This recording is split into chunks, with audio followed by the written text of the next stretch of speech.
Nessa página, a gente dá continuidade à terceira e última ligação entre átomos, ligação interatômica, que é a ligação metálica. Nós vimos ligação iônica, que ocorre entre cátion e ânion.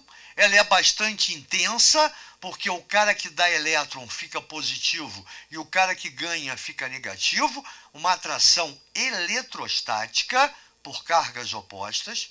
Isso faz com que as substâncias iônicas sejam sólidas com alto ponto de fusão e ebulição. Nós vimos a ligação covalente, que se dá através de atração magnética. Lembra do spin? Setinha para cima, setinha para baixo, que é uma atração muito menos forte ou mais fraca do que a ligação iônica. É só você lembrar, coloca uma pitada de sal na frigideira e coloca uma pitada de açúcar na outra frigideira. Com o mesmo fogo, você vai ver que o açúcar vai derreter primeiro, porque a atração numa molécula, numa substância molecular, é muito menos intensa do que numa substância iônica, no caso do sal. Tranquilo? E aí eu pedi para vocês irem na internet pesquisar, porque era muito fácil, ligação metálica. E aí eu coloco aqui, ó, os fundamentos.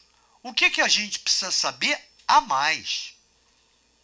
Então eu coloco que a ligação metálica, ela se baseia no fato de que os metais são elementos extremamente eletropositivos, tendo a tendência de formar cátions. Então repara, ó, todo metal apresenta uma baixa energia de ionização ou potencial de ionização. Lembra em tabela periódica, propriedade?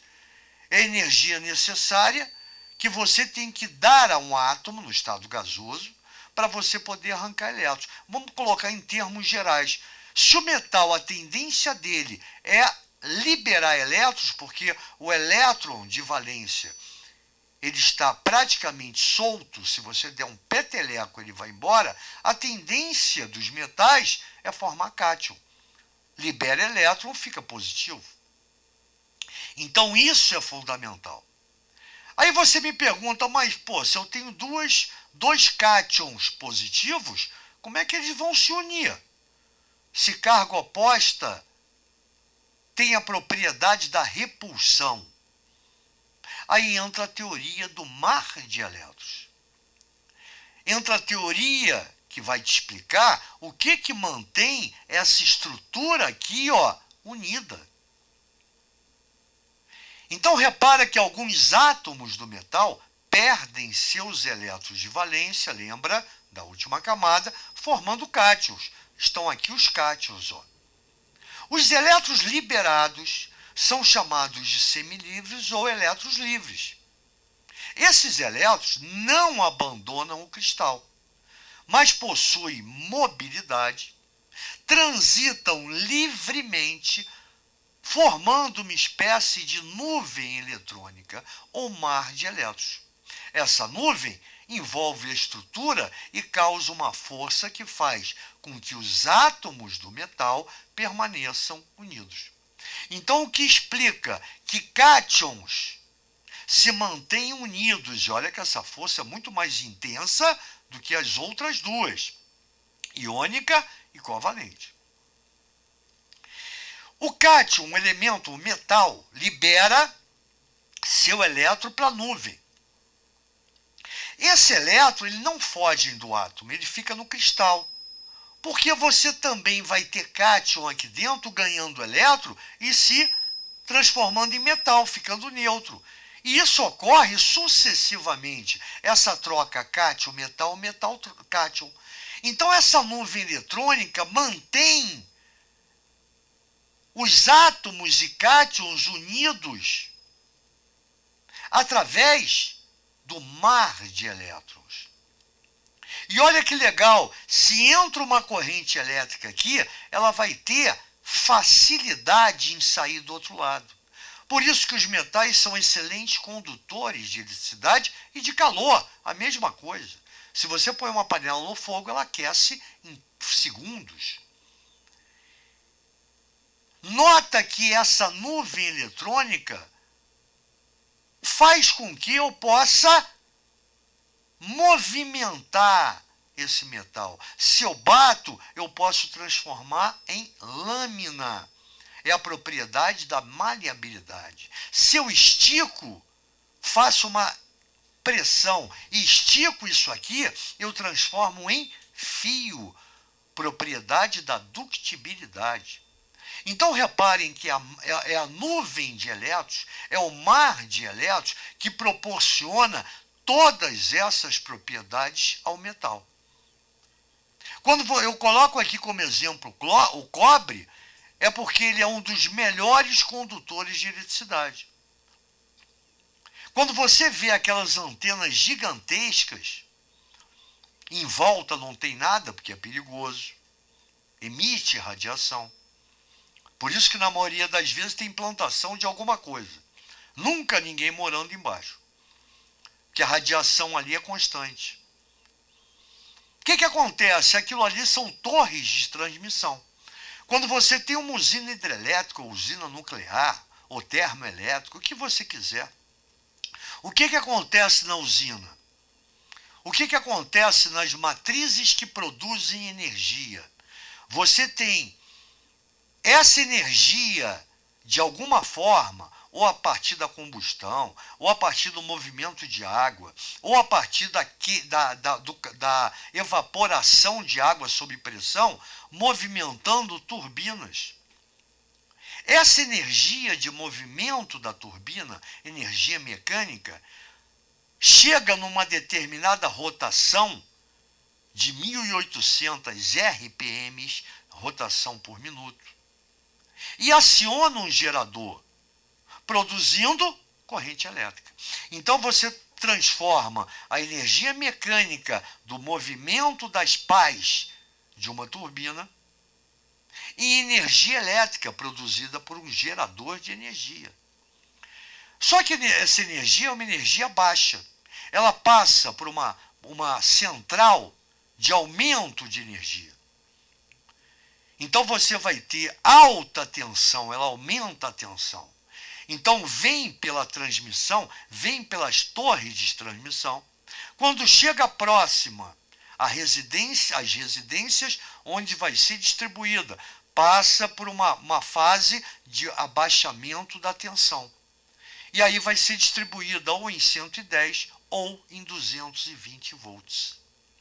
E esses fios que você está vendo são todos de cobre, que são roubados. E aí um grande segredo, sabe qual o metal com maior condução de eletricidade? Com a melhor condução? Ouro. Pô, gente boa, imagina. Se o cobre já é roubado, imagina o ouro. Então fica o cobre. Agora, é evidente que nessas torres de transmissão, tá? Quando a eletricidade sai lá de Itaipu para cá, para o Rio de Janeiro, por exemplo, o que há de perda de energia é muito grande. E aí entram os semicondutores. A energia por dentro e não pela superfície. Porque quando você olha para essa nuvem eletrônica, a energia, a eletricidade, ela é superficial. Se ela entra por aqui, ela vai vir por aqui e sai. Se ela entra por aqui, ela vai vir, tanto faz. Então, quer dizer, essa superficialidade da energia, da condução, da condutividade, faz com que se perca, muita energia. Daí os supercondutores. E aí é um outro papo, é um outro estudo, não é o nosso caso. E aí, como conclusão, esses cátions são estabilizados pelos elétrons livres, como eu falei. Cátions ganha elétrons, se transforma em átomo, pois os cátions podem receber esses elétrons, e os átomos liberam elétrons, se transformando em cátion, vice-versa, sucessivamente, aqui, ó, voltando a ser neutros, átomos, e assim sucessivamente. E é essa transformação cátion-átomo, átomo-cátion, que faz com que você mantenha esse cristal unido com uma atração intensa. Então é a partir dessa nuvem de elétrons, esse mar de elétrons, que você tem toda a teoria da ligação metálica. Todas as propriedades são explicadas através disso, como a gente falou. Por exemplo, a número 1, são bons condutores térmicos e elétricos, devido aos elétrons livres, que permite o trânsito rápido de calor e eletricidade. Como eu falei, a eletricidade vem por aqui, passou, vai. Calor, a mesma coisa, graças à densidade eletrônica entre os cátions e átomos. Como é que você mantém os cátions unidos se as cargas são positivas? Porque entre eles você tem uma nuvem eletrônica, negativo.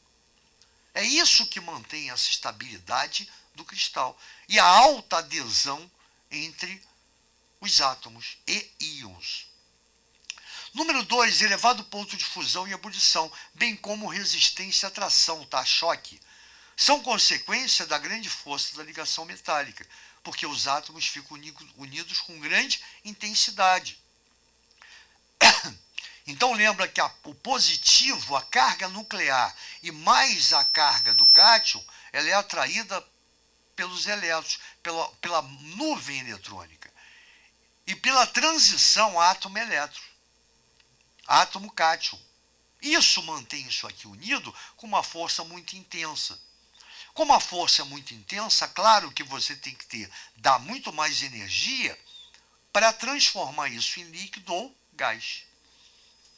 A densidade elevada e o fato da maioria dos metais serem sólidos em temperaturas e pressão ambientes é consequência da estrutura compacta e cristalina. A adesão é tão grande, esses átomos e íons estão tão unidos, que a densidade é muito grande. Ou seja, quando você pega um pedaço de ferro, pelo seu volume, o volume ocupado é pequeno em relação à massa dele. Por isso que a densidade é grande. Se você tem uma massa grande e um volume pequeno, é evidente que a densidade vai ser maior. Tranquilo?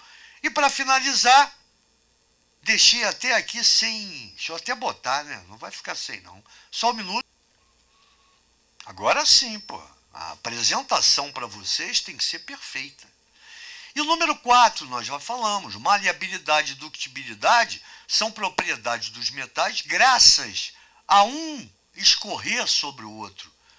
Porque eles não estão colados, entre eles tem uma nuvem de elétrons. Então, se você bate, você transforma em lâmina, ele é maleável. Daí a maleabilidade. Se você traciona, ou seja, força, claro, através de máquinas, na mão você não vai conseguir. Você transforma em fios, daí a propriedade de ductibilidade, está aqui, ó, fios de cobre. Então essas propriedades vêm do fato de que os átomos dos metais podem escorregar uns sobre os outros. Então essa facilidade se deve, é como se fosse um sanduíche entre um átomo e outro, tem uma nuvem de elétrons, uma esteira, né? Então um vai deslizando sobre o outro. Daí a facilidade de transformar metais em placas ou fios. Tranquilo? Então quer dizer, quando a gente mostra isso para vocês, é porque eu acho fundamental, eu acho importante essa base, essa discussão. E como sempre, nossa aula mostra isso. Não adianta eu falar, ligação metálica, ligação entre metais. Existe uma nuvem eletrônica segurando, atraindo os cátions. Aqui não, aqui a gente mostra, aqui a gente vê. Isso é fundamental. Essa base. E de novo, né? Fazendo com que você mantenha qualquer discussão sobre qualquer assunto. Isso que nos interessa. Valeu, até a próxima, gente boa, grande abraço.